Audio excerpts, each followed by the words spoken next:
ខុសពីលោកសូរិយាប្រសាទស៊ូបេឌីអ្នករាយការណ៍ពិសេសរបស់អង្គការសហប្រជាជាតិប្រចាំនៅកម្ពុជានៅអាណត្តិមុនដែលបានថ្លែងច្រើនពីបញ្ហាអវិជ្ជមាននៅកម្ពុជាទៅកាន់ពិភពលោកនោះលោកស្រី Rona Smith មិនបានថ្លែងអ្វីច្រើននោះទេស្ដីពីបញ្ហាសិទ្ធិមនុស្សនៅក្នុងដំណើរទស្សនកិច្ចជាលើកដំបូងក្នុងនាមជាអ្នករាយការណ៍ពិសេសរបស់អង្គការសហប្រជាជាតិប្រចាំនៅកម្ពុជា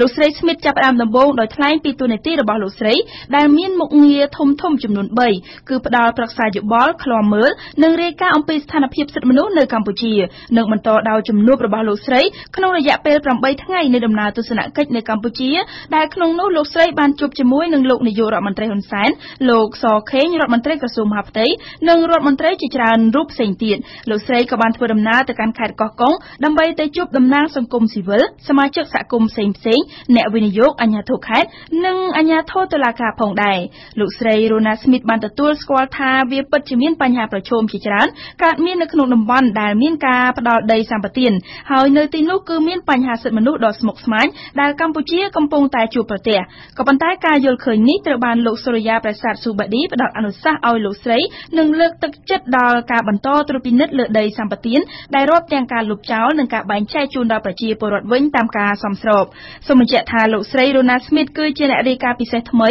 របស់អង្គការសហប្រជាជាតិស្ដីអំពីស្ថានភាពសិទ្ធិមនុស្សនៅកម្ពុជានៅក្នុងឆ្នាំ2015នេះលោកស្រីបានបន្តតំណែងនេះពីលោកសូរិយាប្រសាទស៊ូបេឌីលោកស្រី Smith បានបំពេញទស្សនកិច្ចនៅកម្ពុជារយៈពេល8ថ្ងៃគឺចាប់ពីថ្ងៃទី16កញ្ញាដល់ថ្ងៃទី24កញ្ញានេះ